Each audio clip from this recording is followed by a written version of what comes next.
วัสดีครับสวัสดีครับสวัสดีครับสมาชิกทุกท่านครับยินดีต้อนรับทุกท่านเข้าสู่ช่อง VIP ธรรมดานะครับช่อง VIP ธรรมดาก็จะมานำเสนอล้าวพัฒนาด้วยครับเด้อล้าวพัฒนาของวันที่20 ตุลาคม 2568นะครับล้าวพัฒนารอบที่แล้วให้1 กับ 2นะมันไปเข้าชุดวินนะ3553ล่างสำหรับคนที่ได้วินก็แสดงความยินดีสำหรับคนที่รูดที่วิ่งก็สู้ๆเอาใหม่เลยครับเนาะรอบนี้แล้วพัฒนานี่ก็จะมาพ่อกันทุกๆวันจันทร์วันพุธวันศุกร์นะครับจันทร์พุธศุกร์เด้อนะครับก็ขอบพระคุณสมาชิกทุกท่านหลายๆครับที่เข้ามาชมมาให้กำลังใจวันเถอะมาให้กำลังใจชมหลายๆนะพอมาอยากได้ยอดวิวหลายๆประมาณนี้นะครับขอบคุณหลายๆด้วยครับเด้อขอให้โชคดีลำเรื่อยๆนะครับ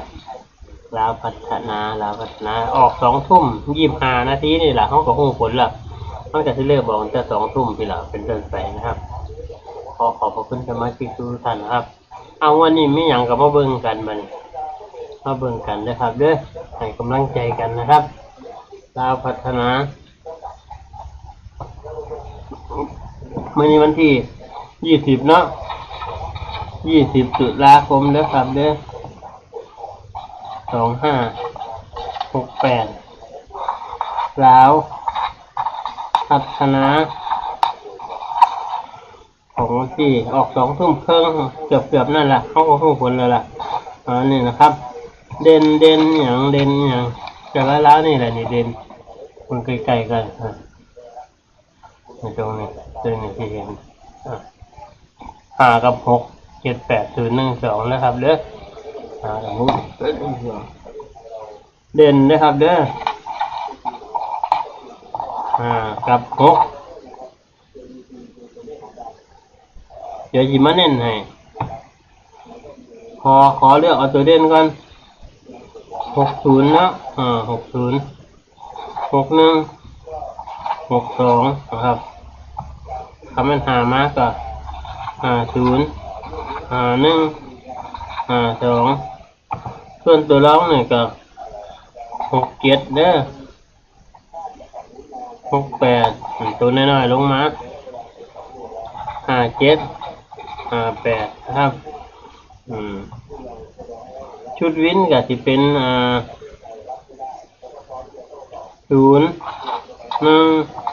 2 5 6 7แล้วนี่ละ8อีกตัวนึงแล้วก็วินกันนะครับวินเด้อครับอันนี้ใครวินเป็นนะใครวินบ้านได้เป็นยกมือขึ้นดูนี่ครับมันเน้นบัดนี้เน้นก่อนเด้อก็สิเน้นที่5นี่แหละเน้นที่5นะครับเด้อเน้นที่5ยัง1คือบ่เลขขี้กับเลขขี้มันก็บ่ใครมานำกันขอเลือก52แล้วกันครับ52เพราะมัน6มาก็62นะ57นี่เลขขี้กับขี้พวกโมเมนต์ถ้ามันมาก็ขอเลือก58ด้วยครับเลือก67 68คู่กับคู่บ่ใครมานำกัน6กับ7คืออยู่นี่3นี่วินอยู่นี่ใครมาข้างพี่ก็เอาไปนะครับเด้อมันอาจสิมาก็ได้นี่1นี่ประมาณนี้นะครับเนาะครับตามนี่ละจนเอาไปแล้วพัฒนา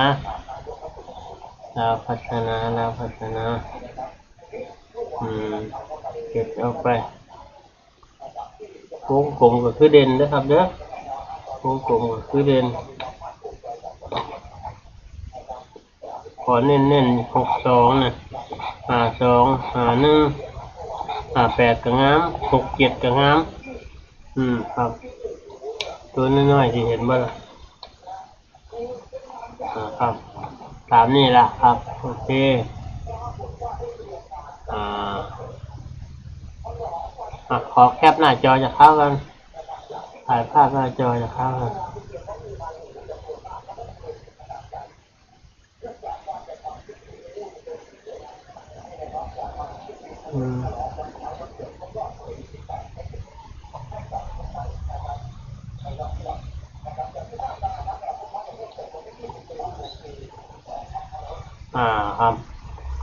ับสิมาเฮ็ดอันนี้ให้แป๊บนึงสำหรับคนวินบ่เป็นเด้อเฮ็ดที่เด้อเลขวินนะก็จับคู่กันไปทุกตัว01เดี๋ยวเห็นบ่ล่ะประกาศยังบ่มีอยู่01จับคู่ไปเดี๋ยว02 05 06 07 08จับคู่กันทุกตัวสิเด้อครับเด้อแล้วก็12 15 16 17 18จับคู่กันไปสิแล้วก็25 26 27 28อันนี้เขาเรียกว่าเลขวินนะครับ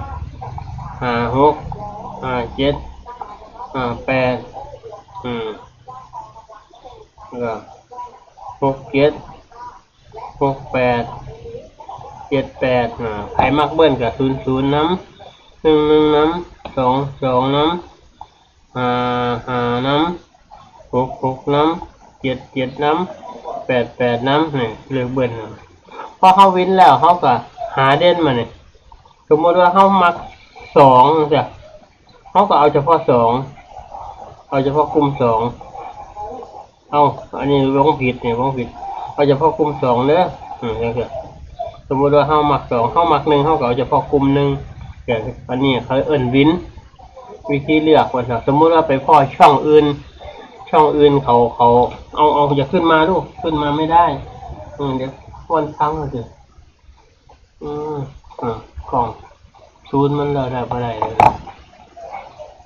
เป็นนาทีเดี๋ยวเห็นบ่นี่มันจะเป็นทีนะครับเด้อเป็นทีวันนึงหันแมวกระโดดขึ้นมาซูนกล่องมันเลยเคลื่อนไหวนะขึ้นมาอย่างบ้านกว้างสุดท้ายไปหาเล่นมองอื่นตัวมักมาอยู่ใกล้คนแค่ที่ไปอยู่ใกล้หมา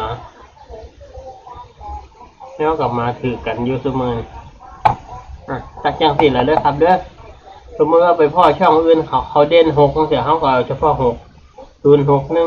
56 66 76 86จังซี่เลือกเอาอันนี้คือวิธีวินเฮ็ดให้ฮู้เป็นวิชาความรู้ประกอบอาชีพยึดเป็นอาชีพได้เด้อครับเด้อ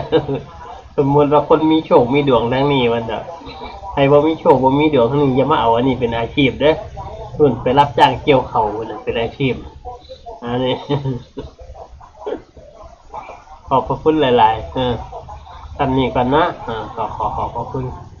นะครับเด้อขอให้ทุกท่านโชคดีเฮงๆๆๆลาภพัฒนาขอให้มาบุญมาลางเด้อสาธุ